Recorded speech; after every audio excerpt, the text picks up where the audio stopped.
Hello friends, welcome back to our YouTube channel. अभी हम लोग यहाँ पे एशियन पेंट्स लिमिटेड के एनालिसिस करेंगे और देखेंगे कल के दिन मीन्स यहाँ पे 4 अप्रैल को किस तरीके से अपना प्राइस एक्शन पैटर्न दिखा सकता है, इसके इंपॉर्टेंट लेवल्स कैसे रहने वाले हैं। तो एशियन पेंट्स लिमिटेड की जब हम बात करते हैं यहाँ पे, तो नीचे का अभी यहाँ पे 2900 वाला लेवल ऑलरेडी इंटैक्ट है। आज के दिन भी ब्रेकआउट नहीं हुआ है और गैप डाउन ओपनिंग के बाद ये ओपनिंग हुआ है। थोड़ा-सा आज के दिन हम लोग को यहाँ पे पॉइंट स्ट्रेंथ लग रहा होगा, बायर्स की तरफ से थोड़ा-सा हम लोग को स्ट्रांगनेस नज़र आ रहा होगा। क्यों? क्योंकि गैप डाउन ओपनिंग के बाद भी ये 2880 के आसपास गया है और जो रीसेंट हाई था उसके आसपास क्लोजिंग देने की कोशिश कर रहा है।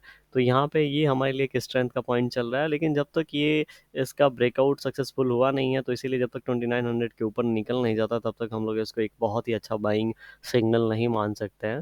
राइट, और नीचे की ओर भी अभी इसी जोन में ट्रेड कर रहा है। 2800 का लेवल यहाँ पे इसने ब्रेक नहीं किया है। आप सभी को, अगर आप डेली का वीडियो फॉलो करते होंगे, तो आप सभी को यहाँ पे पता होगा किस तरीके से यहाँ पे मोमेंटम बिल्डअप हो रहा है।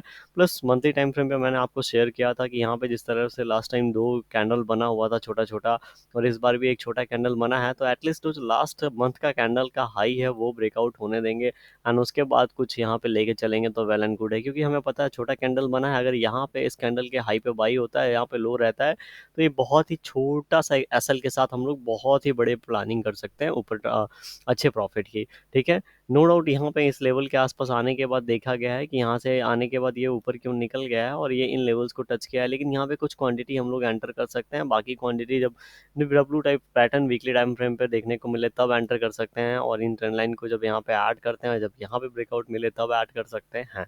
ठीक है, तो इन 3-4 पैटर्न पे हम लोग क्या कर सकते हैं, क्वांटिटी ऐड कर सकते हैं थोड़ा थोड़ा। इसीलिए स्टैगर्ड मैनर में हम लोग को अपने क्वांटिटी यहाँ पे क्या करना चाहिए, एंटर करना चाहिए। अब हम लोग वीकली टाइम फ्रेम पे चलते हैं एंड वीकली टाइम फ्रेम पे अगर आप देखेंगे, ठीक है, तो इस वीक का जो कैंडल का फॉर्मेशन है वो कुछ इस तरह से बन रहा है।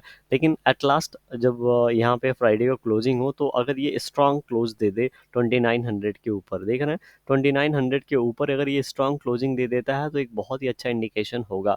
बिकॉज ये एक तरीके का यहाँ पे भी ब्रेकआउट कैंडल होगा और ये इतने जो भी कैंडल्स बने थे, ये डब्ल्यू टाइप पैटर्न इनका यहाँ पे कंफर्म कर देगा। तो एक ये या तो 2800 एसएल के साथ, या फिर ये जो कैंडल का फॉर्मेशन हो रहा है इसके एसएल के साथ अगर कोई इसके हाई का ब्रेक होने के बाद एंट्री लेता है, तो यहाँ पे लगभग लगभग कुछ नहीं तो ये 100 रुपीज़ का रेंज है, तो यहाँ से 200 का प्लान हम लोग आराम से कर सकते हैं। लेकिन उसके बाद देखेंगे हम लोग को ऊपर कोई भी बहुत ही इंपॉर्टेंट रेजिस्टेंस नज़र नहीं आ रहा है, लगभग लगभग 3300 3400 के बीच तक। तो इसीलिए हम लोग इसको लगभग लगभग 3290 के आसपास इसको कंटिन्यू कर सकते हैं। ठीक है, एंड अगर इन लेवल्स के बीच में आने के बाद ये देखते हैं यहाँ पे, क्योंकि अगर इतना नीचे ऊपर निकल गया तो यहाँ पे चांसेस है फिर से इन लेवल्स को जाके ये हिट करे। ठीक है, समझ रहे हैं। लेकिन अगर यहाँ पे ये आके ये हमारा एसएल ब्रेक कर देता है, तो हम लोग और फिर से नीचे वाली लेवल्स का प्लानिंग करेंगे। और जैसा कि हमने पीछे नीचे की बात कर रखा है, 2650 2700 ये एक स्ट्रॉन्ग सपोर्ट जोन है, जहाँ से ये फिर से बाउंस बैक दे सकता है। इसीलिए हम लोग को देखिए, कोई भी शेयर नीचे गिर रहा है, अगर हम लोग को अर्ली एंट्री लेना है तो कुछ ना कुछ पैसे रिस्क पे लगाने पड़ेंगे। बहुत बार क्या होगा, ये वन टाइम पैसा जो रिस्क पे लगाया है ये लगा के हम लोग अच्छा खासा प्रॉफिट ले सकते हैं, लेकिन मैक्सिमम और टाइम क्या देखा जाएगा, कुछ टाइम ऐसा होगा ये फेल हो गया, फिर से हमें एक बार नीचे एक बार जाके क्या करना पड़ा, फिर से बाई करना पड़ा।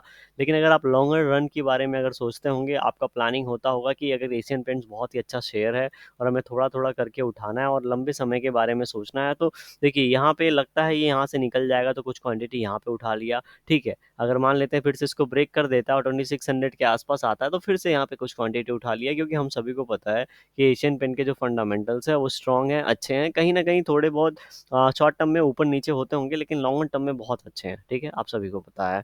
आप जाके एक बार अपनी एनालिसिस जरूर कर लीजिएगा। ठीक है, अब यहाँ पे मान लेते हैं यहाँ पे आया और यहाँ से फिर से बाउंस बैक देने की कोशिश कर रहा है, तो फिर से यहाँ पे कुछ एंट्री ले लिया। इस तरीके से अगर हम पोजीशन बनाते हैं, तो एट लास्ट जब ये इस लेवल के आसपास जाएगा, तो जो हमारी लॉन्ग टर्म में 1-1.5 साल की जो हमारी यहाँ पे इन्वेस्टमेंट होगी, बहुत ही अच्छा रिटर्न वो दे रही होगी। समझ रहे हैं। तो इस तरीके से भी हम लोग यहाँ पे प्लानिंग कर सकते हैं। 15 मिनट टाइम फ्रेम पे चलते हैं और यहाँ पे हम लोग अपने इंपॉर्टेंट लेवल्स कल के लिए देख लेते हैं। तो आज के दिन यहाँ पे ओपन गैप डाउन ओपनिंग के बाद देखेंगे यहाँ पे बहुत ज़्यादा इसने टाइम स्पेंड किया, राइट। यहाँ पे मैंने आपको बताया था 2860 एक टारगेट हमारे लिए कल के दिन हो सकता है, 55। तो ये जोन आज ओपन के बाद ये एक रेजिस्टेंस का काम कर रहा था, यहाँ से ब्रेकआउट मिला और ब्रेकआउट मिलके ये जो हमारे पास इंपॉर्टेंट लेवल था ऊपर के लिए, ठीक है, इसको यहाँ क्या किया, ये एक रेजिस्टेंस बना के ये नीचे की ओर क्लोजिंग दे दिया है। तो अभी भी मान के चल सकते हैं कि अभी हमारे लिए नीचे की ओर का जो लेवल है 2850 का हो गया है, एंड ऊपर का लेवल 2900 का एज यूजुअल हमारा इंटैक्ट है। लेकिन कहीं ना कहीं ये लेवल ऑलरेडी यहाँ पे 3 बार रिजेक्ट हुआ है, 2885 से हमें 3 बार रिजेक्शन मिला है, इसके नीचे क्लोजिंग मिला है। तो 2885 अगर यहाँ पे ओपनिंग के बाद निकलता है तो चांसेस देखिए यहाँ पे फिर हायर चांसेस है ये 2900 के आसपास चला जाएगा, क्यों, ऑलरेडी 3 बार यहाँ पे हम लोग को रिजेक्शन मिल चुका है। तो अगर फिर से ये इस जोन को अगर बायर्स क्रॉस करते हैं 2885 90 जैसे ही क्रॉस करेंगे, एक फास्ट मोमेंटम हो सकता है और 2900 के ऊपर इसको लेके जाए। लेकिन ऐसे सिनारियों में ये जो कैंडल जाएगा 2900 के ऊपर, इसको यहाँ पे जाके 2900 के ऊपर क्लोजिंग देना पड़ेगा। अगर क्लोजिंग देता है तो वेल एंड गुड है, उसके बाद अगर इसके अंदर 2-4 कैंडल बन जाए और उसके बाद इनसाइड कैंडल वाली प्रोबेबिलिटी बने और ऊपर की ओर जाए, तो यहाँ पे बहुत ही अच्छा प्राइस एक्शन पैटर्न बन सकता है। हो सकता है ये प्राइस एक्शन कल भी बने या फिर मंडे को बने, लेकिन अपने जो इंपॉर्टेंट लेवल्स हैं हम सभी को याद रखने हैं। अब देखिए वीडियो पसंद आई हुई तो लाइक कर सकते हैं आप, चैनल पर नए होंगे सब्सक्राइब कर सकते हैं आप। Thank you for watching this video.